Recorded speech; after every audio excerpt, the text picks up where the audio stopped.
അവിശ്വസിക്കുകയും അല്ലാഹുവിന്റെ മാർഗത്തിൽ നിന്ന് ജനങ്ങളെ തടയുകയും ചെയ്തവരാരോ അവരുടെ കർമ്മങ്ങളെ അല്ലാഹു പാഴാക്കി കളയുന്നതാണ്.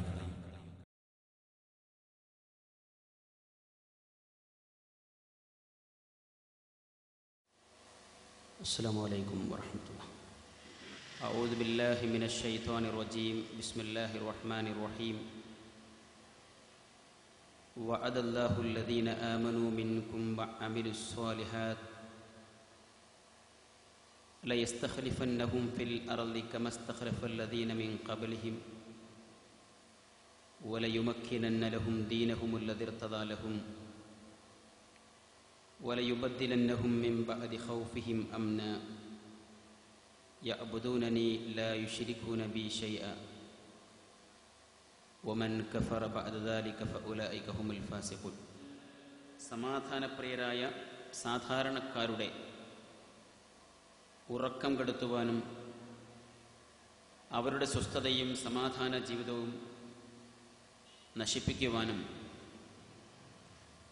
സംഘർഷഭരിതമായ മനസ്സോടുകൂടി മാത്രം നിലനിൽക്കുന്ന ഒരു സാഹചര്യം സൃഷ്ടിക്കുവാനുമല്ലാതെ ഏതെങ്കിലും ഒരു മതവിഭാഗത്തിൻ്റെ പേരിൽ ഇവിടെ പ്രവർത്തിച്ചുകൊണ്ടിരിക്കുന്ന തീവ്രവാദ ചിന്താഗതിക്കാരിൽ ആർക്കും ഒരു സംഭാവനയും ഒരു സമുദായത്തിനു വേണ്ടിയും ചെയ്യാൻ സാധിച്ചിട്ടില്ല. നാം എവിടെ പരിശോധിച്ചാലും അതിൻ്റെ ഉത്തരമൊന്നാണ്. നമ്മുടെ നാട്ടിലെ ഇതുമായി ബന്ധപ്പെട്ട ഏതു പ്രദേശങ്ങളെ പരിശോധിച്ചാലും നമുക്കത് കാണാം. കോഴിക്കോട് ജില്ലയിലെ മാറാട് നിവാസികൾ പരസ്പരം ഉപ്പും മുളകും അങ്ങോട്ടും ഇങ്ങോട്ടും കൈമാറിയിരുന്ന സൗഹാർദ്ദമായ അന്തരീക്ഷത്തിൽ കഴിഞ്ഞുകൂടിയിരുന്ന സ്വസ്ഥമായി ജീവിച്ചിരുന്ന ഒരു സാഹചര്യത്തിൽ നിന്ന് ആ നാട്ടിൽ ഇന്ന് ആർക്കെങ്കിലും ഒരു 10 സെന്റ് സ്ഥലവും അതിൽ മനോഹരമായ ഒരു വീടും വെറുതെ തരാം എന്ന് പറഞ്ഞാൽ അത് സ്വീകരിക്കുവാൻ പോലും സമീപ പ്രദേശത്തുകാർക്ക് താല്പര്യമില്ലാത്ത വിധം അതൊരു അസമാധാനത്തിൻ്റെ അശാന്തിയുടെ കേന്ദ്രമായി മാറിയതിൽ ഏതെങ്കിലും മതത്തിനോ മതവിശ്വാസത്തിനോ പങ്കുണ്ട് എന്ന് പറയാൻ നിർവാഹമില്ല. എന്നാൽ മതത്തിൻ്റെ പേരിൽ പ്രവർത്തിച്ചു കൊണ്ടിരിക്കുന്ന പലർക്കും അതിൽ പങ്കുണ്ട്. ആ പങ്ക് അവർ സ്വയം വ്യക്തമാക്കുന്നുവെങ്കിൽ അതിൻ്റെ പേരിൽ പിടിക്കപ്പെടുകയും ഇന്നും ജയിലറകളിൽ കഴിഞ്ഞുകൂടപ്പെടുകയും ചെയ്യുന്ന നൂറുകണക്കിന് നിരപരാധികളായിരിക്കുന്ന ആളുകൾക്ക് പുറത്തിറങ്ങുവാനും ഇവിടെ നിന്നങ്ങോട്ട് സമാധാനപൂർവ്വം ജീവിക്കുവാനും സാധിക്കുമായിരുന്നു. അങ്ങനെ ഒരു സേവനം പോലും നിർവഹിക്കാൻ ഒരു സമുദായത്തിനു വേണ്ടിയും പ്രവർത്തിക്കുന്ന തീവ്രവാദികൾ ഒരിക്കലും തയ്യാറായിട്ടില്ല. യഥാർത്ഥത്തിൽ മാറാട് കലാപത്തിൻ്റെ അടിസ്ഥാനം എന്തായിരുന്നു? ഒരു മതവും പഠിപ്പിക്കാത്ത ഒരു ആചാരമാണ് ന്യൂ ഇയർ ആഘോഷം. അതിന് ഇസ്ലാമിൻ്റെയോ ഹിന്ദുമതത്തിൻ്റെയോ ക്രിസ്തുമതത്തിൻ്റെയോ പ്രത്യേക പിൻബലങ്ങളൊന്നുമില്ല.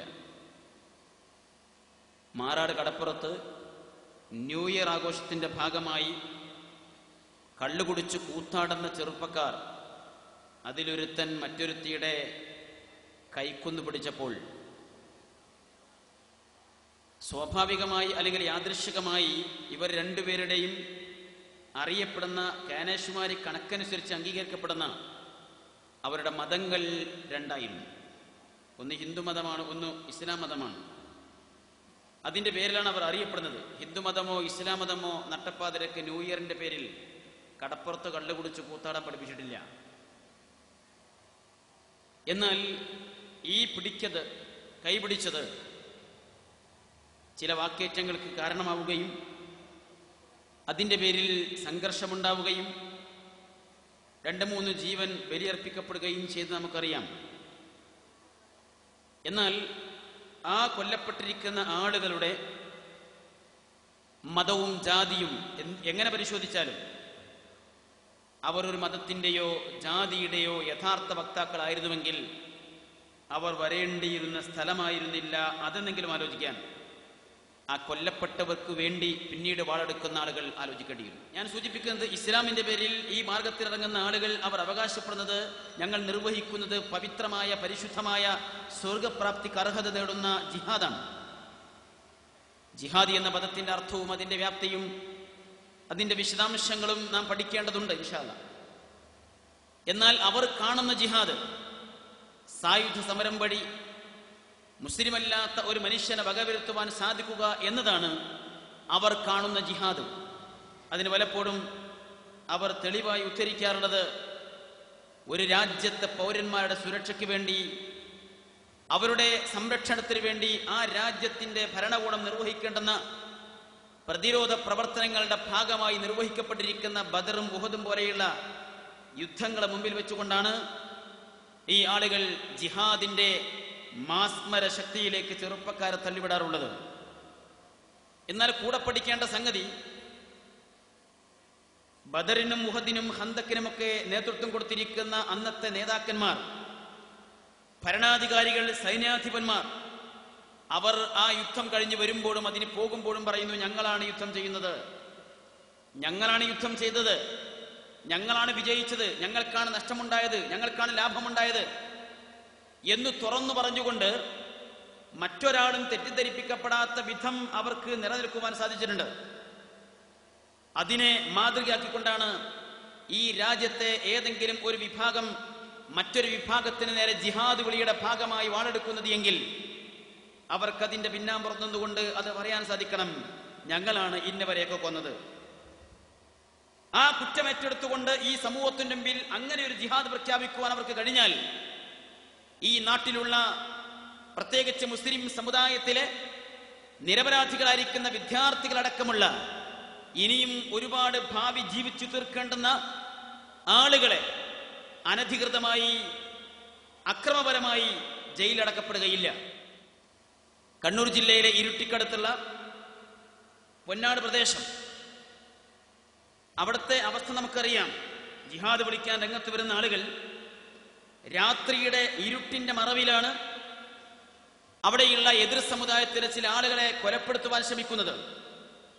പക്ഷേ അതിന്റെ പ്രതികരണമായി എതിരാളികൾ കടന്നുവിടുന്നത് പട്ടാപ്പകലാണ്.